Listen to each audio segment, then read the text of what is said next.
Hello, hello, hello, hello. Anybody else out there?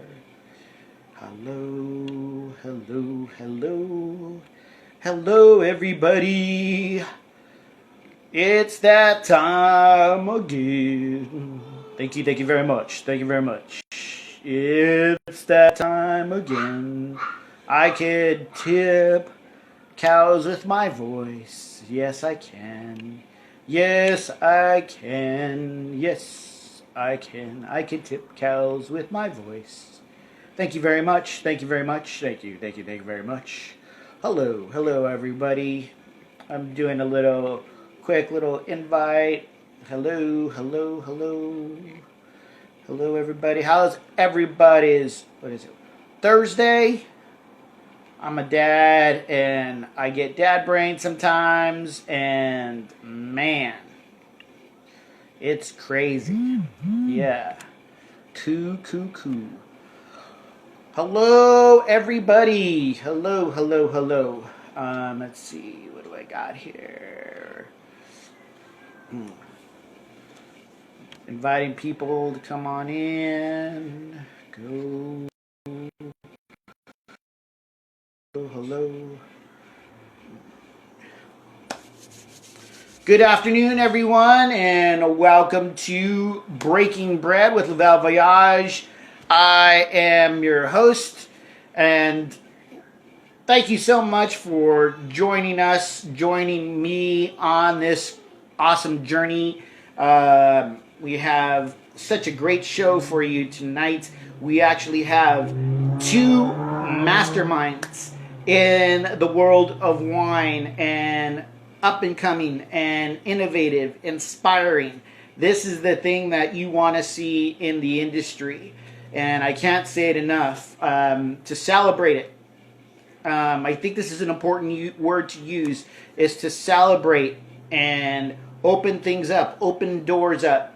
And this is the time. We had plenty of time to think, meditate, and just really think about what's going on in the world and what we want to do to make it better. And this is our chance. And so I have two wonderful ladies tonight. Starting just in a few seconds, we are going to have Susan Fredson-Cole from Admire Vine. She is a wine communicator, educator, and she knows her stuff. I love the stuff that she does on her page. You must follow her. Also, we're going to have Megan Bell, a promising, inspiring, really innovative winemaker from California, Megan Bell from Margin Wines. And so hopefully you got to join us a little earlier on the new segment that I have called Less Than Five, where I do a wine pairing. I did my peach surprise because I don't know what else to call it. But I'm going to show it again here. It's basically smoky peach salsa with mascarpone and a sweet potato tortilla chip. And I'm highlighting it with Megan Bell's. You're going to see her in just a few moments. Her wine from Margin Wines. This is her Chenin Blanc, 100% skin fermented. Absolutely, I'm gonna let her talk about it because I want her to just lay it down. This stuff is just amazing. All right. So, again, thank you all for joining me, and I'm gonna invite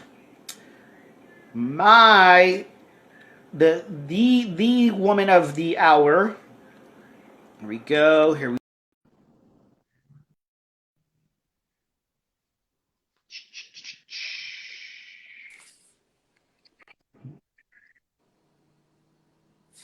Hello. Gotta check my. Are you there? Hi. Hey, Susan. Can you see me? Hi. Can you hear me? Yeah, I can see you. Hey, how's it going? Happy Thursday. I know. This week went by so fast. Awesome. Yeah, what a great day. We actually had a little cloud break in our weather, so we got to go out and do a family walk, get Oh, out that's nice. get out and breathe the fresh air, do our exercise. What did you do today? What did you do to kick your Thursday off? Well, I worked, so it was Oh, just hey, it was a normal work day for me. I during the day when I'm not talking about wine and being all involved in wine, I work in research. So oh, I yeah, I research. manage research grants. Um, yeah, Ooh, man, that sounds it intense. That is intense. it I'm just a dad. that's a lot. Being a dad is a lot of work. So being a parent is a lot of Yeah. work. So cheers to that.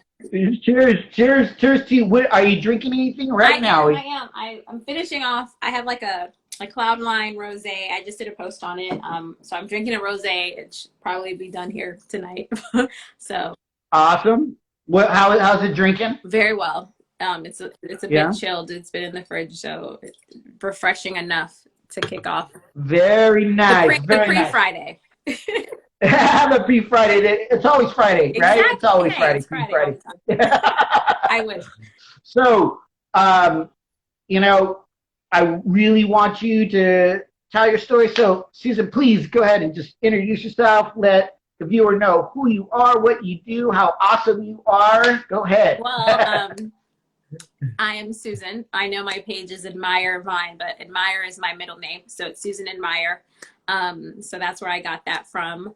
I I've always been really interested in wine, and I used to work in the service industry as a hostess, as a server, a busser. Like I did all of that, and eventually, it's interesting. I graduated college in North Carolina, in Charlotte, North Carolina, with a degree in art history.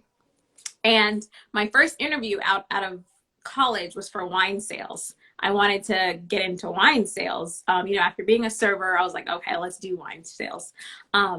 But that didn't work out and went down a whole different path. So just recently, I wanted to just dig deeper into wine and, learn more. And the more I learned, I realized, oh my gosh, there's so much information out there about wine, and I wanted to share it with people. I think the more people know about wine, the more they're likely to enjoy it. Right, right, And people say, I right. don't like wine. It's like, do you know how much there's so many wines out there? Like there's a wine Oh, for yeah. everybody.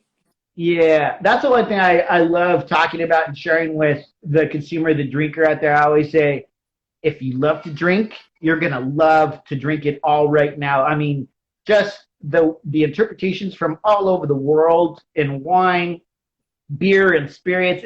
It's hard not to enjoy it and be so excited about it because you're going, oh, I could try, Washington, an area, area in Washington. I could try a Riesling in California. Compare the two with the differences. I mean, there's so much like variation and interpretation, and it's awesome right now. So you're saying that that is one of your things, and I love one of the things that I loved about your page and your profile was you want to showcase wines and how to make them approachable. So how do you make wines approachable? I try to just give like bite-sized information. I try to really just showcase the type of wine and like more about it, not just okay, I'm not I usually don't highlight like a particular bottle. I'm like, oh, I'm going to talk about this brand. It's like, no, let me talk about the Right. type of wine it is and why you might Nice. enjoy it. You know what I'm saying? It's Right. difficult to just highlight one particular maker because there's people all over the world. You might not be able Right. to get that bottle, and I don't want to discourage people. And I'm Right. like, oh well, I couldn't get that bottle. Well, guess what? Like today, it's a Pinot Noir rosé, so you can find a Pinot Right. Noir rosé where you are. Right. Don't worry about the one I have. I'll tell you about it, but you can find it Right. where you are. you know. So Right. that's kind of what I like to And, do is just share it. and I think that's what I really dig about your approach, and this is something that is I think really needs to be assessed. As I always say, if you are wearing a pin on your lapel, if you're cracking books, getting certifications, it's not so much about the label. It's about what's out there. Really showcasing what's out there. Just like you said, sometimes you can't find a label. And I have so many consumers stuck on labels that they miss, they end up missing what's really out there. You know, there's such an amazing expression for wine. You Oh know, yeah. you agree? Yes, definitely. And you can, you know, I mean, of course, I'm a big fan of like the smaller labels, the smaller winemakers, because they're Hmm. passionately working to make wine, and a lot of them do it just out of like the pure joy of wine itself. So, you Right. know, I don't also want to take away from the winemakers, but I think it's important just to tell people what's in the bottle, the type of grape variety, and different ways they can enjoy wine. And I'm learning. I'm not a professional. um, Yeah. it's that's why it's still exciting for me, I believe, because I learned something so simple and I'm so excited about it. I'm like, oh, that's interesting. Like, let me share that. So Yeah, and I think that's important to keep that excitement. I mean, I've gone into certain wine aisles. I've been on. I've in my experience, I've been more on the front lines in the retail aspect, selling the wine, so firsthand to the consumer. And that's the one thing that I do see a lot of is this restriction to regions and not exploring, you know, really able to explore and to, you know, I have people go, oh, I only drink Paso, or I only drink, you know, something from, I only drink Kim Crawford, or so, you know, certain labels, certain regions. And I'm like, why? You know, I mean, you're going to be missing out. I mean, there's so much great wine.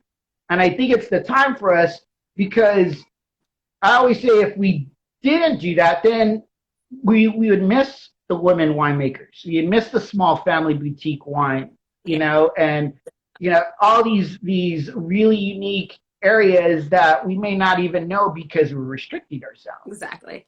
There's just a world of possibilities out there with wine. Absolutely. I mean, you get something like Cloud Nine that you're drinking, right? What is that, Cloud Yes. Nine? And you know something like the wine I'm drinking from Margin Wines, and you might not even know about them, but if you restrict yourself, you're gonna miss it. You're gonna miss something that's really, really good. And I think that's the thing And that. wine is evolving, right? Like it's constantly changing and evolving. Mhm. And you know, there's lots of talk on, you know, orange wine is becoming something that's really big, and you know what Right. I'm saying? So there's so many aspects to one, and there's just the world of possibilities, and people are out there doing amazing things and introducing new technologies and new methods. So And that's the thing too, like you said about orange wine. There's things I'm still learning. You know, the whole, you know, the orange wine process, the natural wine, the biodynamic process, everything is starting to expand, you know, in the wine world. And that's why it's hard not to just be restrictive and to go, hey, I'm going to try this today, you know. And I think that makes it it makes it a lot more fun when you are sitting at dinner or just sitting at home and you're opening a bottle. It makes it more exciting yeah, because you don't know what's in that bottle and you're going, oh my gosh, you discovered something new. def- It's like Christmas. definitely. I love that. And So mhm. you told me that you were into research. So you do the wine thing, and then what else? You said you do research. What do you do as far as research? Oh, as far as work, um, Mm-hmm. well, I I manage research grants at a university. So if Oh, if a cool. professor or a doctor says, I want to study the effects wine has on eyesight, they need a grant. I help them write the grant, submit the grant, manage it. So like NIH, NASA, NSF, Department of Defense, all of those fun stuff. Wow. So I come across some really interesting research. I've actually we submitted one to like a grape foundation recently about doing some research on like tannins and all that fun stuff. So sometimes I get, very rare, like some wine research crosses my desk. So that's what. So you say like something that helps like how it impairs your vision? Is that what it Well, is? anyone who has an idea and you want funding, you apply for grants, just like in even in the hospitality industry and Mm-hmm. with wine. If you want to do something, you apply similar to like a scholarship. You can apply for a grant, and I just work with all those grants.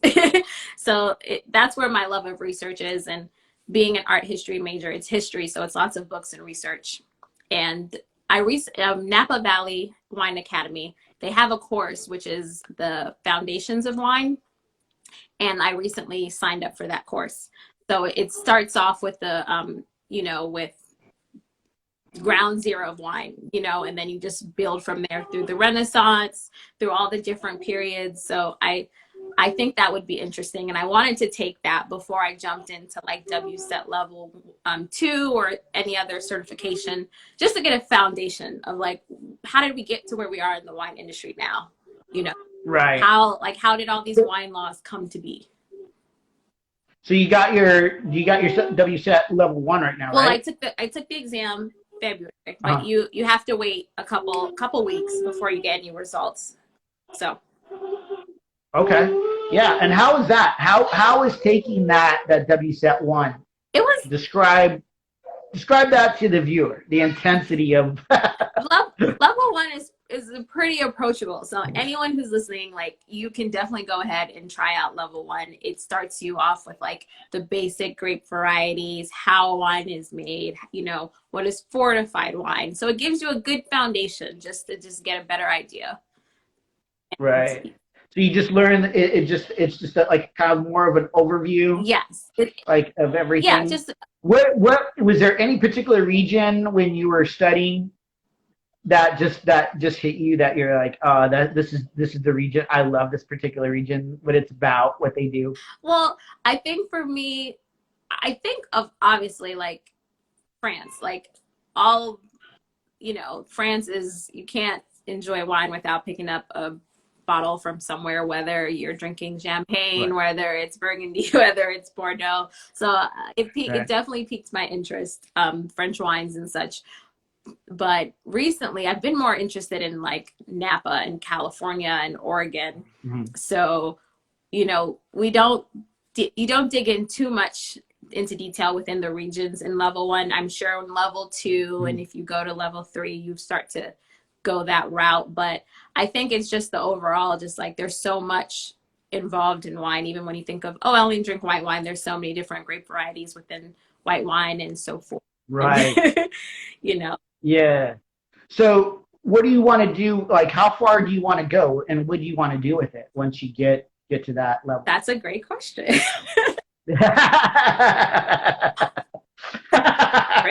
I am just like a kid in a candy store. I'm like, oh, I want to do this. I want to do that. I want to do this. I want to do this. So for right now, I want to do the foundation course, which is learning the history foundations.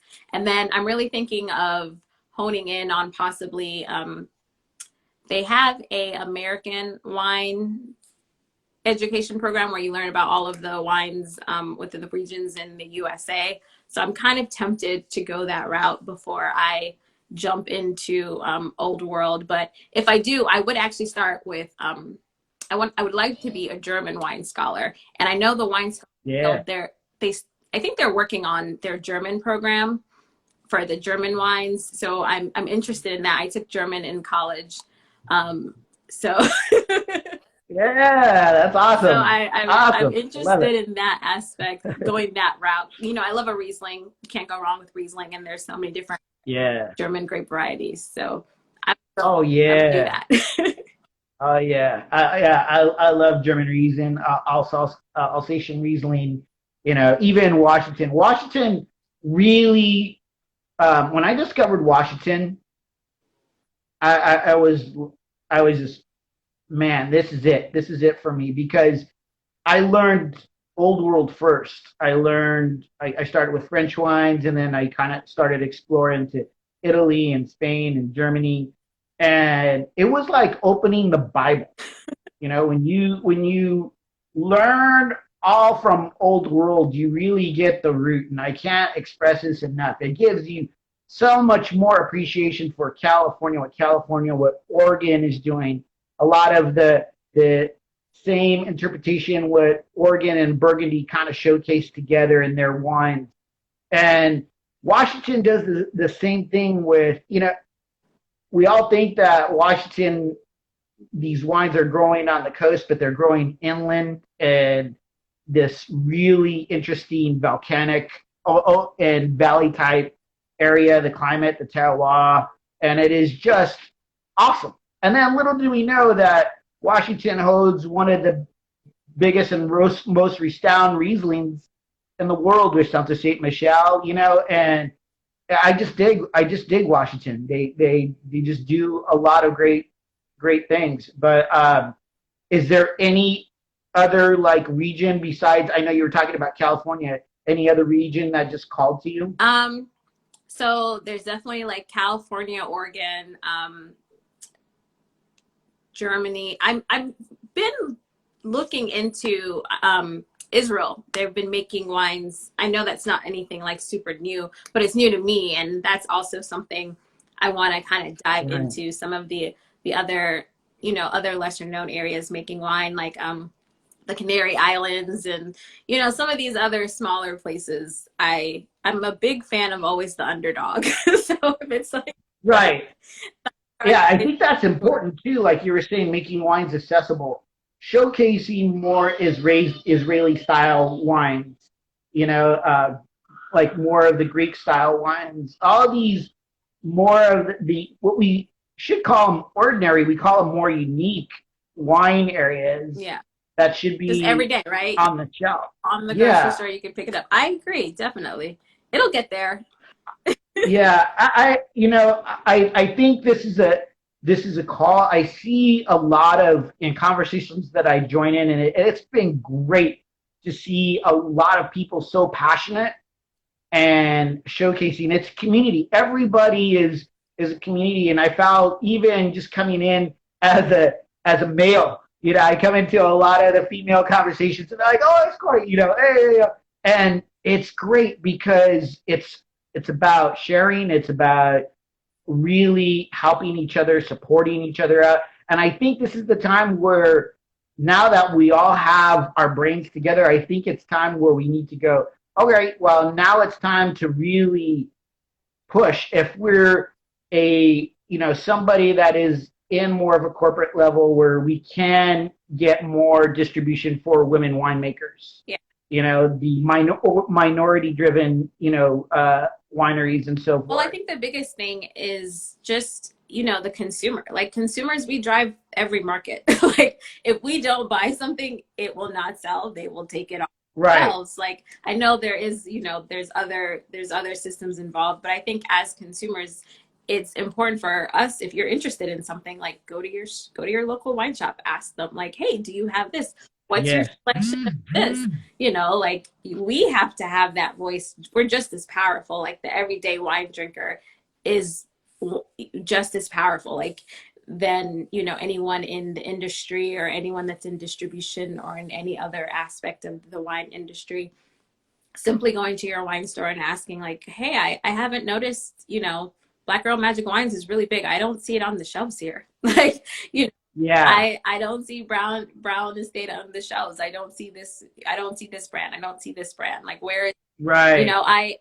when I was actually looking for black winemakers, and in January, to get ready for the year, I'm like, I need to really drink, like year round, drink some, black winemakers. I called Whole Foods because I didn't want to drive around to all the grocery stores. So I called Whole Foods, and I'm Right. like, I literally sat on the phone with them for like 20 minutes, and I read them a list of like 20 black winemakers. I'm like, you have this. The guy's like, I don't have that. I'm like, okay, what about this one? They're like, no, I don't have that either. And I'm just like, oh my goodness. He's like, I've never heard of half of the names you're telling me. And I'm like, Yeah. what? Like when you're in the wine space, or you follow so many wine accounts, there's so many names that become just so like, them off the top of your head, right? Like, Yeah. Vision Cellars, Brown Estates, all of these different types of winemakers, and it's just Right. something everyone knows, right? Like everybody knows Right. the McBride sisters. No, they don't. So we have to go out there. We have to ask. You go to your grocery store, ask for any wines you want to see, whether it's from whether it's women winemakers or Latino or Latina winemakers. Like we Right. market, like we have to ask for it, and that's a part of educating the public, like educating people on wine and the different varieties, and Right. helping them be able to help themselves is kind of what I'm And I think the buyers have to be more open as far as their approach on wine labels. I think that's the thing is it's like anything. If you drive a certain label, a certain thing, buy a Cadillac, buy a Toyota, buy this, you're going to buy that because you think, oh, this is the only thing. This is the best car for me. But I think that's the approach that this industry needs to take is start shifting out of that element because there's so much diversity out there. There's so many more to explore. And that's why I can't say it enough. If you have the education, if you're going and you're cracking the books for certifications and you're doing all the work, this is your time to roll up your sleeves and really do the work and make it exciting. You know what I mean? Yeah. And I think that's the part that has been lacking. I call it more of the soul of what should be on the shelf. You know, I see a lot of retail outlets that limit their wine space, and they want to do it now where everything blends in with each other instead of separating it and saying, okay, this wine is Chilean, this wine is from New Zealand. They want it all mixed together because they want the big money. They want to make the bucks instead of showing individuality, showing uniqueness to your wine section or your liquor section. They bring it all together. You know what I mean? And I think that's one thing that I feel that needs to be moved. That's a great opportunity to then shop local. Shop at the smaller stores then. You know, if you're a grocery store, just have them all there and you can't really find what you're looking for, maybe try like a smaller wine shop. Shop local.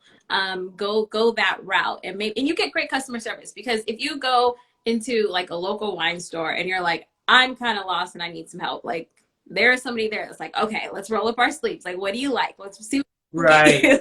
Let's see what you like. And they have wine subscription clubs. Like I know here in Columbus, there's a few that I get, and every month I get wines that I probably would never pick up myself, but it's fun. Like, you know, just trying different ones and going that route. Yeah, I think more people are going toward the whole club thing because they're discovering more that they can't get at your normal like retail outlet. And I totally agree with you, and a few people agree with you too about the same small thing. She was like, I've been able to discover so many wines that went outside of my comfort zone. Yeah. And I think that people, again, you know, it was interesting. Just in my experience, I've had so much conversation. I kind of do my own survey, I love talking to people. And one of the things that I really find out is people tend to just go with what they know, and they don't tend to explore. They go with the same route. Yeah. And I think the people that are in, especially the front lines, like I said, the retail outlets, it's their opportunity. They should be not only just having them there just to sell, but they should have them there to educate. You know, really open the door for the wine taster instead of going, okay, you're gonna get your Rambau or whatever. Then that's cool. But instead of really kind of enhancing their palate and having that consumer really explore, I think that's a cool thing to do. We're getting there. You know, everything's changing. Little by little, and I think that's the big thing for small business. It's really helping drive the small businesses, and we got to do our part to support the small businesses. You know, I think this is their time to actually kick things in. I'm a big fan of the underdog for that, and even I don't know in my post that I mentioned the whole, you know, some people are really concerned about smoke taint when it comes to like the 2020 vintage of California and like Oregon and, you know, West Coast wines. And it's like, this is the time for us to support the smaller wineries, you know, locally here in California and on the West Coast, and support them in the new wines that they're bringing out for 2020. Like that's crucial for us. That, like, first of all, I like to drink wine. So just drink wine, but then just make sure maybe every now and then you pick up a bottle from, you know, a non-imported wine. So I think that's crucial. Yes, I believe it. And I see people leaving comments. If you guys, if you just joined us, Yeah, if you just joined us and you want to ask a question, please go ahead and leave it in that little bubble. We love to answer. Susan and I would love to answer questions. I Yes. love the comments What's from everybody so many drinking great wines. tonight? That's the question. It's Yeah, pre-Friday. what is it? See, like even that, like wines from Virginia, we don't hear a lot of that. Wines from Texas, it's just there's different regions. Ohio, there's some wineries Ohio, out here that yeah, I unfortunately, I've not been able to visit, but I want to, and it's like almost every state is bringing out wines. Almost, not all, but they're there. yeah. And that's the great thing is that there's so many out there, and again, it's a time, and if you can access those wines at a smaller merchant, do it. Help support that small business, and really push, and really go out there and be aggressive as far as, hey, tell them what you want. Like, hey, could I'd love to try this from this particular region, and maybe they could get those in. I think they would probably have a better chance because they're not locked in by this corporate thing. But Geraldine's just he's in hey, England, UK. yay, welcome England. I like it. I like it. Um, so all this, and what is inspiring you? What is inspiring? What inspired you through 2020 to really continue this journey with wine? I think it was just, there's so many lessons that I've learned from 2020, as we all have learned from 2020. But one of them is just, taking the time out of your, we always say we're so busy, oh, I'm so busy. I don't have time for this. I don't have time for this. And I had all the time in the world. Time to start, expanding on different things and trying new hobbies. Like I started doing photography again.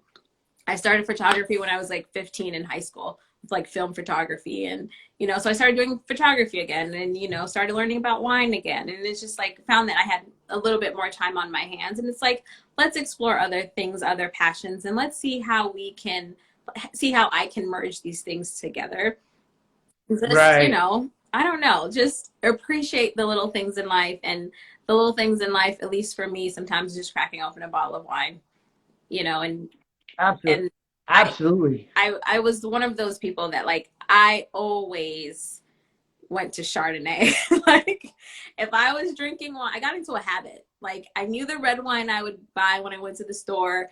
I knew the white I would get my Chardonnay, and I never thought about it again. And then I'm like, better, Susan. There's other.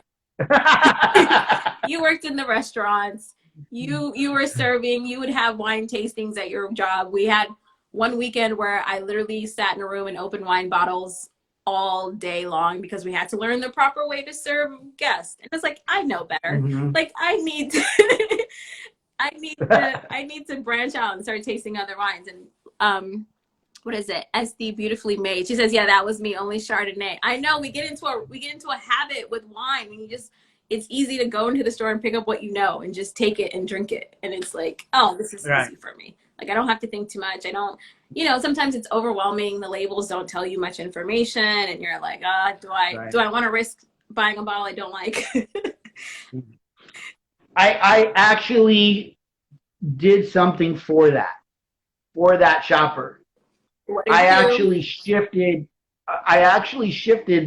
I was in a retailer that didn't have a schematic, so I shifted the entire wall.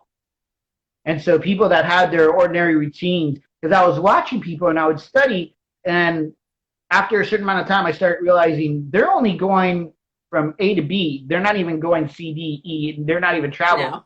So I made people travel, and I shifted everything. And so they would come to me and like,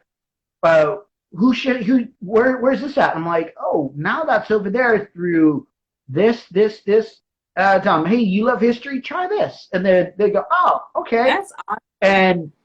But that is the thing. It's like almost telling a person that has the same, if you go to the grocery store, how's it going? Oh, good. You ever tell them, hey, how you doing today? Oh, horrible. They look at you all of a sudden like, what? it's a shock. And I think that's what we need to do, is do that shock factor to kind of snap people out. Hey, good. And it's also like, I don't drink a lot of liquor. Like, I'm not a big liquor fan personally. I like wine. I'll drink beer if it's on tap. But someone mentioned like they have sparkling sake. And I'm like, that's magical. I didn't know you can make sake that's sparkling. So I want to every now and then, also put the wine glass down and try something else. Try some other type of, beverage, whether it be whether it be beer or, something else. So I got a question for you. What new world region are you excited about currently? That's a really good question, Camila and Cork. I think besides Napa and Oregon, I might go pick up a bottle here from the Canary Islands. I'm gonna do that. I'm gonna try to see if I can find a wine from the Canary Islands here and learn a little bit about it and try it. Awesome. So that was a great question. Yeah, that is a great question. Well, New World, yeah. For me, I think New World region, I would definitely say still Chile. Yes. I think the one thing about Chilean wines is most consumers think that they're inexpensive, that they use the word cheap. Yeah. And I hate using that word cheap. But I think that's the thing, is Chilean is still, it's like Washington. It's untapped, unspoiled. They have fantastic winemakers doing some amazing things, and you're getting things for half the price of any other particular wine region. And I love their Sauvignon Blancs. They're gritty. They're, it's just rooty. I love it. When I drink a wine, a lot of times, if I'm drinking it, especially with a meal, if I'm pairing it up with something, I want it to tell me the story. Don't give me the cliff notes. Give me the novel. You want the whole shebang. Yeah. Give me the story. Give me that character, the plot, the from beginning to end, and tell me that story, because that's what I love. See, this person, Camila said, love Chilean wine, so affordable and great quality. Absolutely. You don't have to spend a lot of money to drink great wine. Like, it's a myth. Price doesn't guarantee like quality or that you're going to like it at all. So yeah. Right. Yes. Did you ever watch that show? I think it's called Brain Games on National Geographic. I think I've heard. Yeah, I think I've seen it or heard it. Yes. So this was one thing that I've really learned about, and they were talking about what we see, what we do. It's like a lot of times we're influenced about what we see, and they were talking about labels. And what they did is they got 5 or 6 wine connoisseurs and high certifications and so forth, and they did a tasting, and they gave them 2 bottles, a bottle that looked very inexpensive and a bottle that looked very high priced. Yeah. And they told them to drink both bottles. And majority of them said, "Oh, this bottle is fantastic. This bottle is just," they're going through the description and everything. And then after, what they unveiled was that the 2 bottles had the same wine in it, and it was a $2.99 box wine. That's crazy. That they put in the bottle.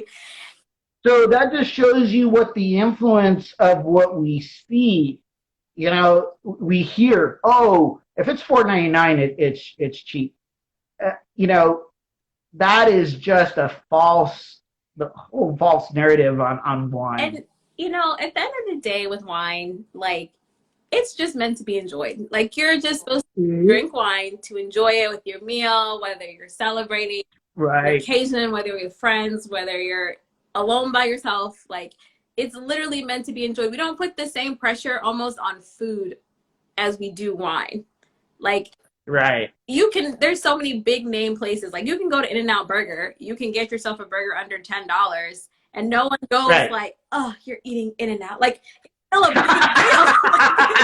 It's still a great burger. But I do that all the time. Why are you bringing Burke? Why are you bringing Burke in? You can do so much better. You know, Mickey D's is right down the You street. know, like wine is meant to be enjoyed. It's grapes are an agricultural product. Like it's at the end of the day, that's what it is. Like if you like it and you enjoy it, that literally all that matters.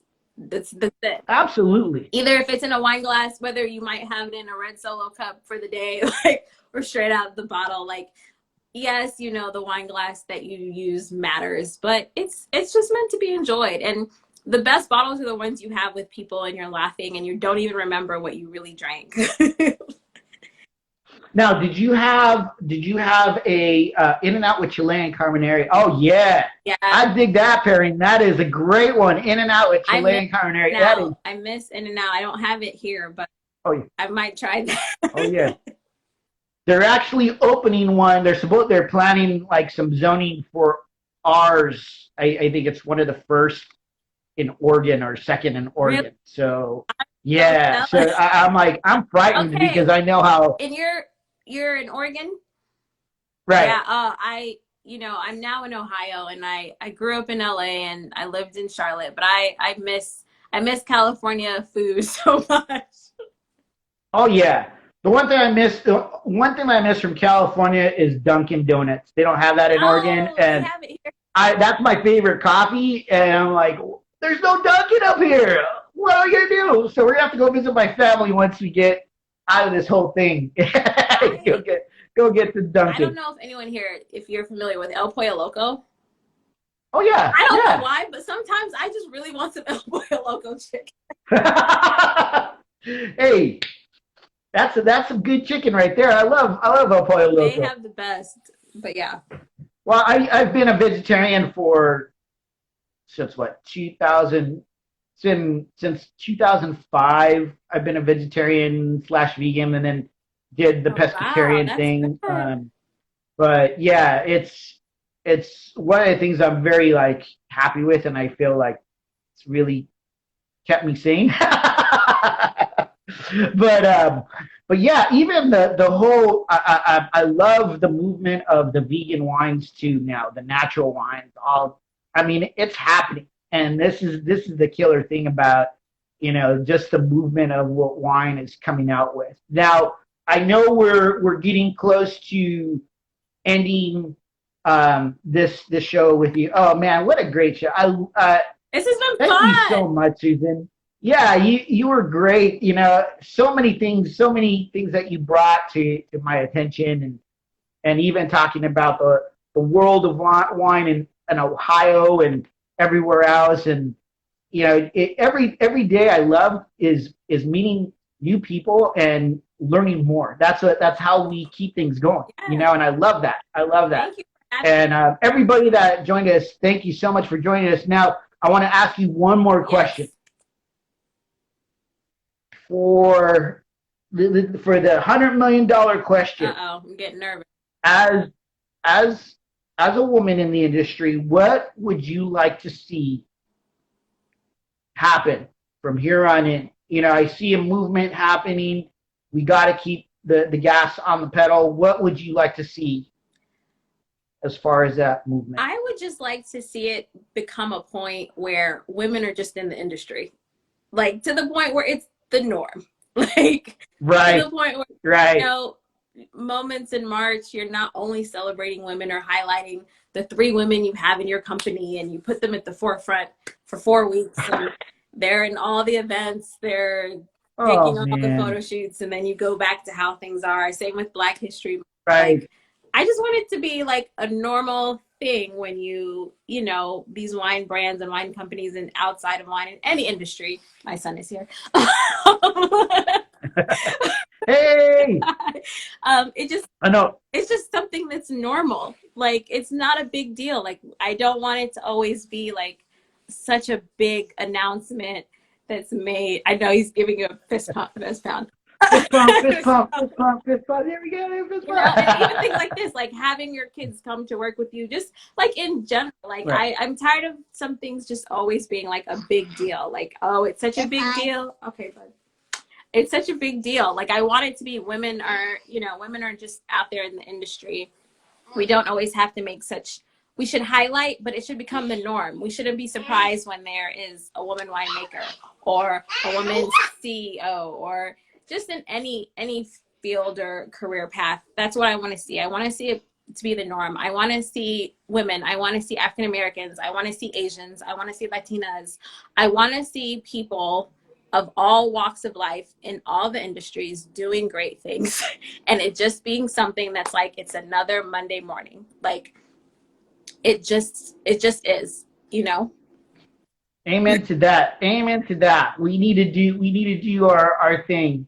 And I think one thing that it was interesting, I had a woman email me and say, "Oh, I'm sorry I couldn't get back to you, but I'd love to see if I can do an interview with you during March." And I said, "Well, I can't do it. It's all everything is all full." And she goes, "I'm gonna miss Women's Month." And I said, You "Here, can't miss it." I celebrate women. I celebrate women every day. You ladies deserve this. You deserve this. Like, here comes March. Go back in your hidey holes, women. Go back to your corners, and we'll see you in a year. Like, no.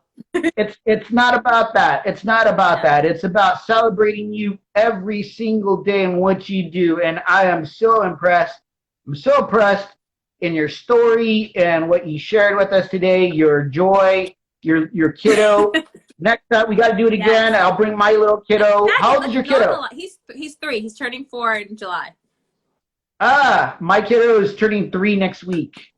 Oh, so, yeah. That's so fun. Yeah. And let's normalize like our kids. Like people have kids. Yeah. Like we shouldn't have to hide them all the time. Like they're here, they're around, they're seeing you doing your thing. Like that's what we're supposed to do. Right. Yeah. Yeah, no, thank you so much for your time. Thank you. And thank you for everybody and sharing your story. That you're here and you're listening. I see you, Jared, and I see you, Camila. I see you all. Like, thank you guys so much.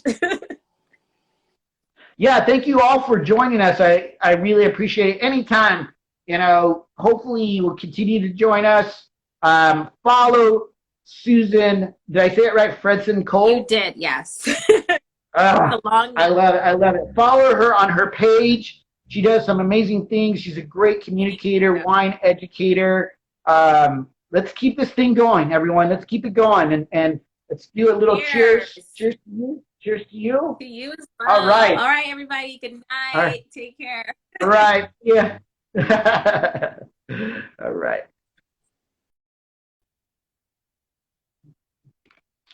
All right, everyone. Thank you so much for joining me and joining Susan on this incredible interview.